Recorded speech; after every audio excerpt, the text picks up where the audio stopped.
Traditional dance is popular among Igbo people.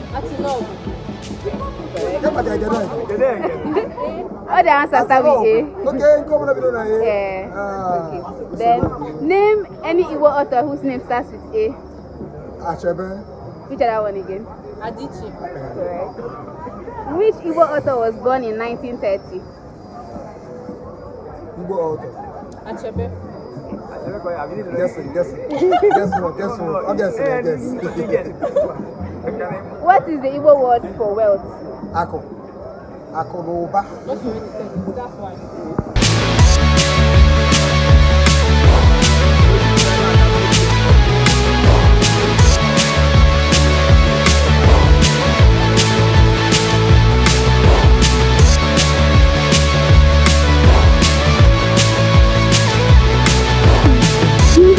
Live at Oba Ji 2025. Sing our brother.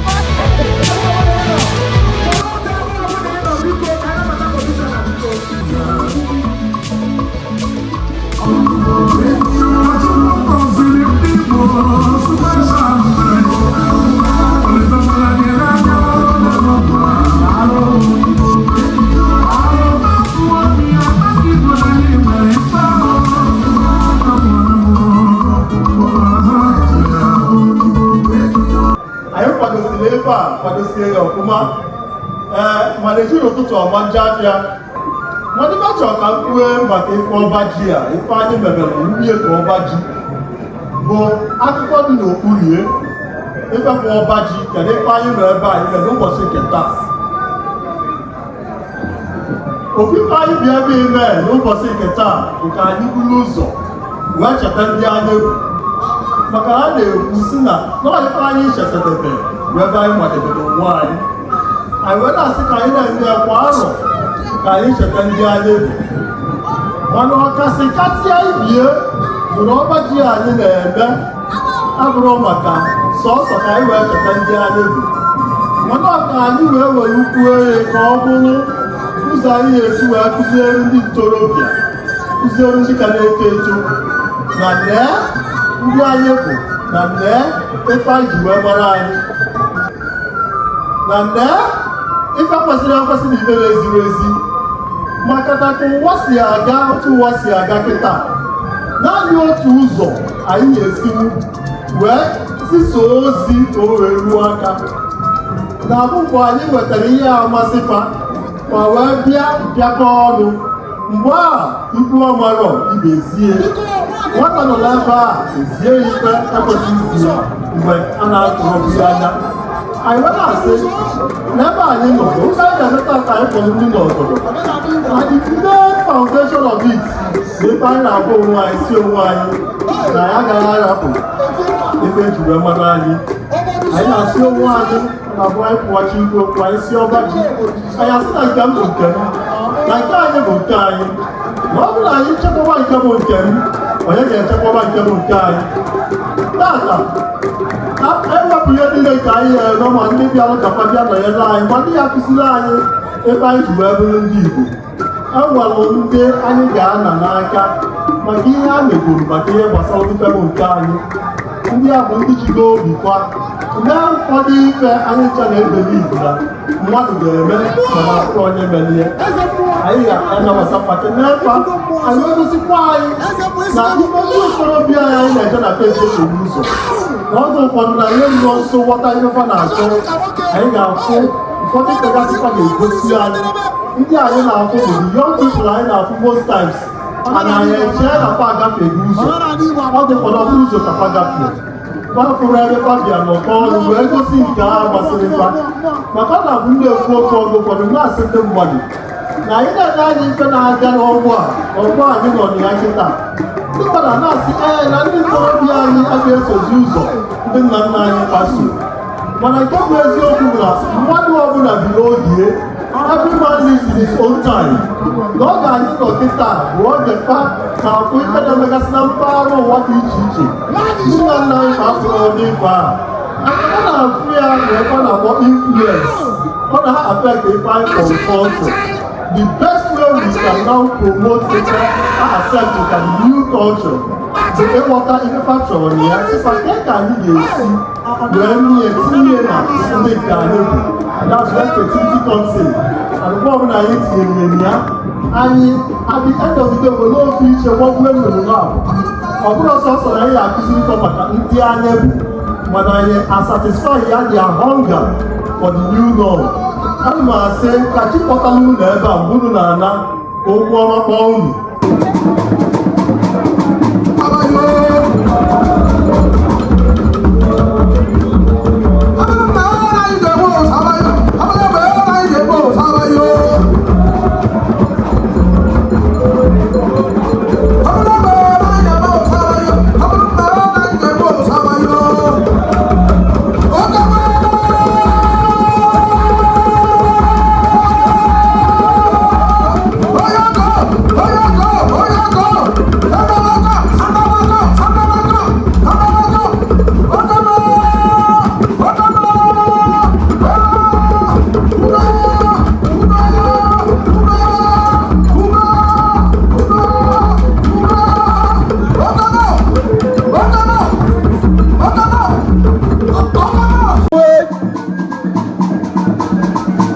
onye sị na omenala Igbo anyị agaghị adị ọ bụ gịnị ga-adị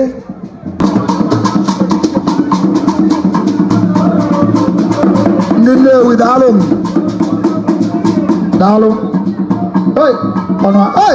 na ọkapụ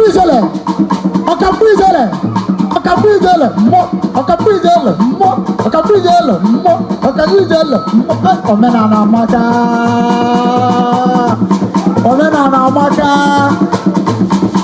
ndị akụ na-eche enyi adịgo njikere ndị akụ na-eche enyi unu ga-enwe obere ndidi ndị Nnewi mesịa anyị ga-arabata ndị obodo nọ n'ime ya ndị Ọnịcha abịa n'idu eyi ndị Ọnịcha ndị Nnewi na ebe a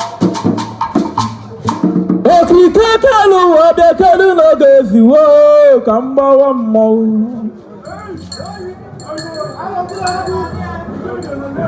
nwere ebube dịka mmọnwụ nwere ebube nwa were ebe kelu n'oge eziwo ọkwa niile ụka bụ si eje nnukwu mmọnwụ nwere ebube dịka kwulugo na ama nna ya mgbe abịa lelele oke mmọnwụ ana-edo bụrụkwa nnukwu ife ịnwere na-edo bụkwa nnukwu ife na alụ mụ na mmọnwụ na-ekwu okwu ka na ọla esi igwe bịa nọrọ mmọnwụ na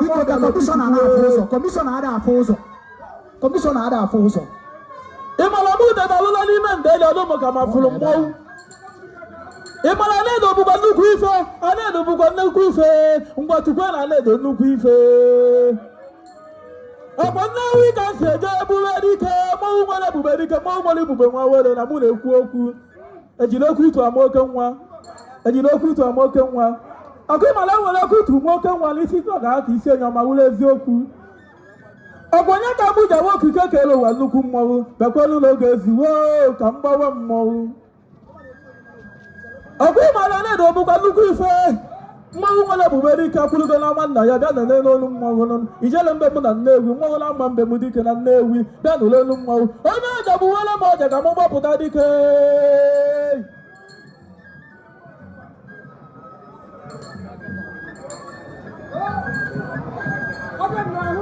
ọka mgba ị ga-agba mgba ịmara na ujelu mba joluo ka mmanụ ngara ife ya lele na ndị Igbo bụ nnukwute ife anyị ga-ahapụzi omenala mere omenelu ọkwa ịmara omenala ga-adị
Onka muna yana kwado kwa mpaka ina press up nina.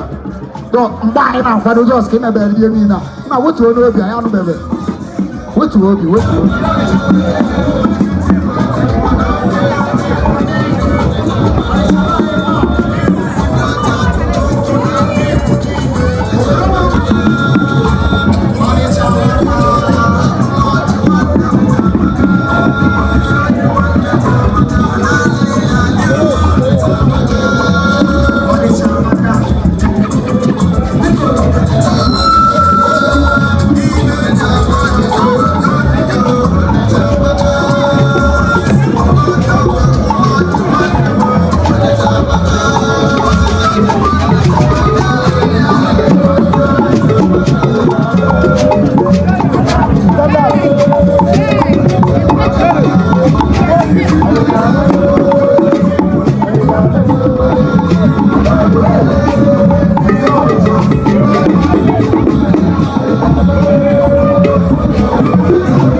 ọ na-azọ azọ na-ayọtụ ayọtụ n'Oba Ji 2025.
Oba Ji.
Any look at the Wasian, oh, yeah, we need to go on Abam now. And one young one, I got one.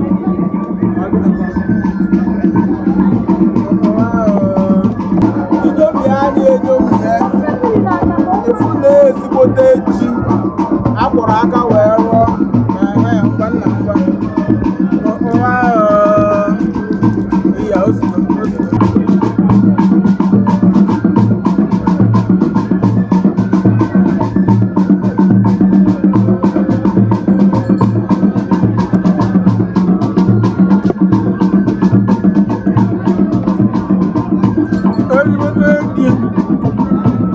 nwere ngabasị.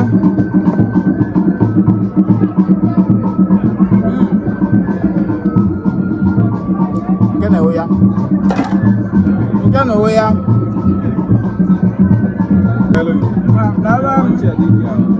Ọ bụ ọma. Abụọ. Agwa na ogede. Akwa ya? Onye kwu ka a na-eme.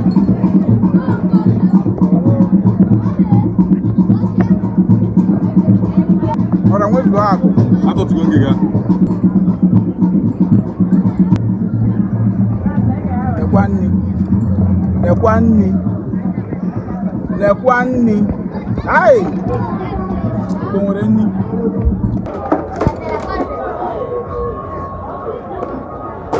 Nne iru abacha gị nke a maa ya. Ọ bụrụ sọ mma.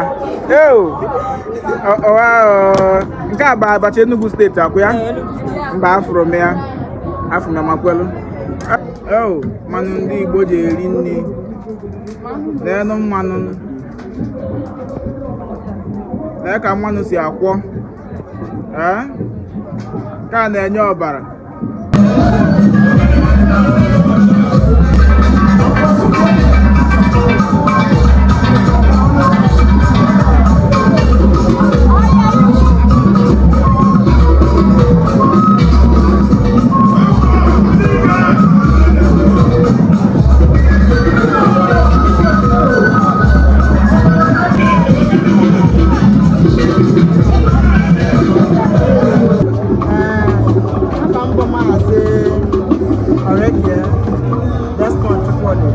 Onye ji aka paragon wee mara ihe m na-alụ anything of creativity ịkpọ okpu ịlụ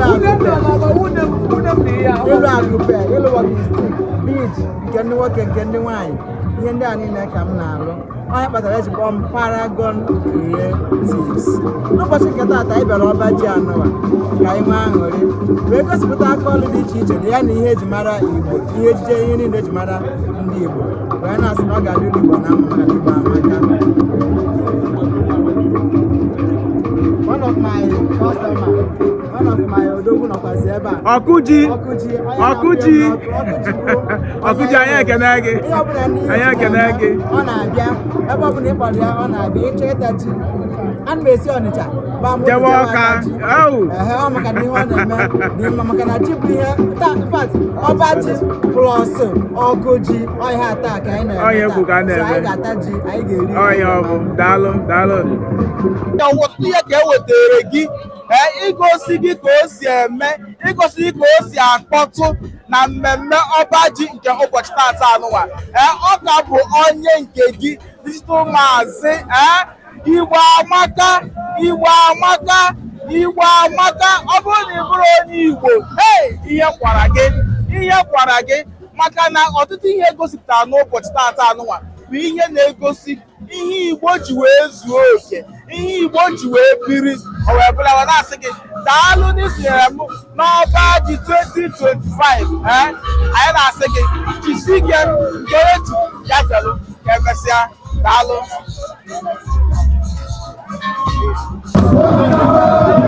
Hello.